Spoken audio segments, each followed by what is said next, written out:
नमस्कार। चिंतन मनन की इस श्रृंखला में प्रस्तुत है आज का चिंतन। दृष्टिकोण का परिवर्तन। जो लोग दुनिया में फैली हुई अशांति का कारण रोटी का प्रश्न बतलाते हैं, वे भी किसी हद तक भ्रम में पड़े हैं। केवल रोटी को मनुष्य का लक्ष्य समझना उसे पशु श्रेणी में रखना है। पशु का जीवन उद्देश्य केवल आहार प्राप्त करना होता है।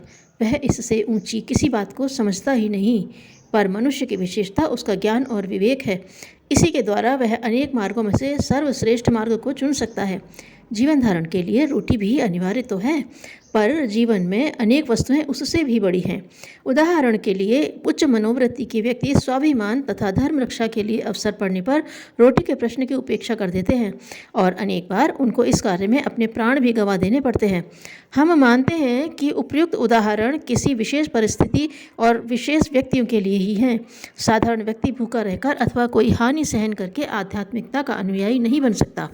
तो भी अन्य लोगों से न्याय, सत्य और सहानुभूति का व्यवहार करना, किसी के साथ वैसा व्यवहार न करना जैसा कि हम अपने लिए नहीं चाहते, ये अध्यात्म के ऐसे नियम हैं जिनको सही मानने में किसी को आपत्ति नहीं हो सकती।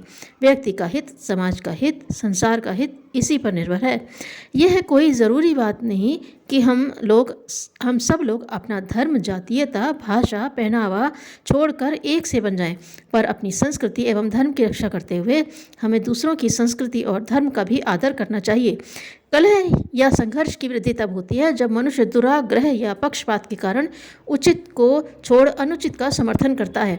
इसलिए यदि हम संसार व्यापी शांति, सुख एवं प्रगति के पक्षपाती हैं और चाहते हैं कि हम स्वयं तथा अन्य लोग सुखी जीवन व्यतीत करें, तो उसके लिए आध्यात्मिक मार्ग पर चलना ही हमारा कर्तव्य है। इसके लिए हमारा प्रथम कर्तव्य यही है कि अपने सुख दुख के समान दूसरों के सुख दुख में को भी समझें।